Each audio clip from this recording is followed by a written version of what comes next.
आप इतनी पुण्यात्मा हो जैसे नानक जी थे।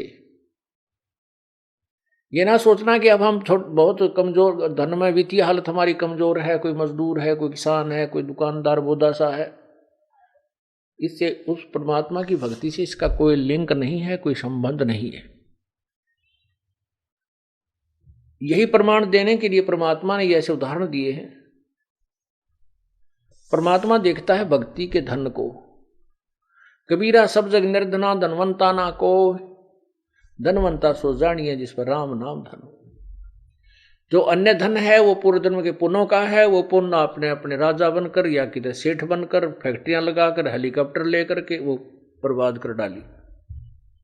जो आगे की भविष्य की कमाई थी वो नहीं की,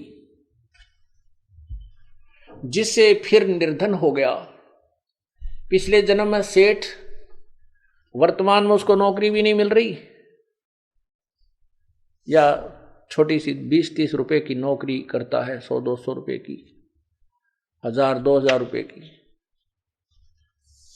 तो ये तो परिवर्तन इस काल के जाल में चलता ही रहेगा जब तक हम सतलोक नहीं जाएंगे। तो आपके ऊपर जो मेहर हुआ है परमात्मा का, मेहर भरा पंजाब के ऊपर बहुत समय से है, आज से नहीं है। लेकिन हम इतने अनजान हैं और काल के दबाव में, त्रिगुण माया के प्रभाव में भी इतने हैं, इतना ज्ञान सुनकर भी हम ये दृढ़ नहीं हो पाते।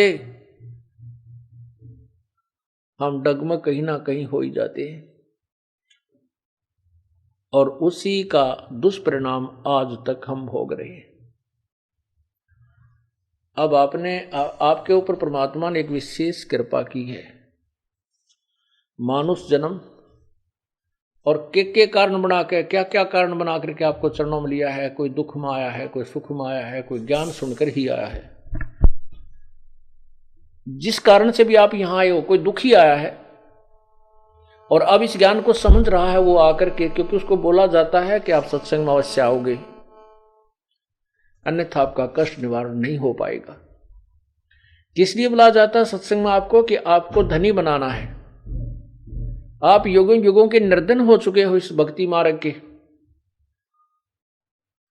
एक बार तो परमात्मा कबीर जी अपने कोटे से आपको राहत देता है, अपने कोटे से आपको देता है सुख, आपके दुख दूर कर देता है। जिसकी सच्ची तड़प होती है और नियत साबित रहती है, उसको आते सुख देता है। फिर आपको ज्ञान सुनाया जाता है कि ये 10-20 हजार रुपये मान ले किसी से ले लिए, 1,00,000 2,00,000, तो इससे काम नहीं बनेगा। आप अपनी कमाई कोई साधन, कोई व्यवस्था करो ताकि आप साहूकार हो जाओ। तो यहां आपको बुला करके धनी बनाया जाता है। हम कितने निर्धन हो चुके हैं, हम कितना अपना सतर गिरा चुके हैं, ये आप अपना आप ही तुलना कर सकते हो, निर्णय ले सकते हो। आपको यहां आने से कितने पुण्य हो रहे हैं, आपके कितने पाप छूट चुके हैं। बीड़ी, शराब, मांस, तंबाकू सबसे पहले छुड़वाया जाता है, जो घोर पाप का कारण है। दूसरे आपको कहा जाता है किसी की सुई भी नहीं चुरानी है, किसी से रिश्वत नहीं लेनी है, ब्याज तक नहीं लेना है। ब्याज लेने वालों के नाश हुए देखे हमने, सर्वनाश हुआ देखा उनका।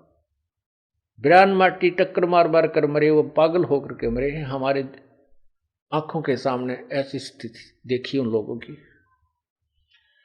जो ब्याज लेते थे और बहुत महंगा लेते थे। आज से 50-40 वर्ष पहले 5 रुपए सैकड़ा ब्याज। ये भगवान, आज भी नहीं है 5 रुपए सैकड़ा, किसी बैंक में भी नहीं आज तक।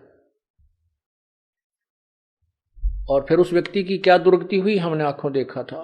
पागल हो गया, टक्कर मारा, अपनी टट्टी ने अपने मुंह पर मारा, कुआं खा ले, बुढ़ापे में बुरा हाल होकर मरा वो।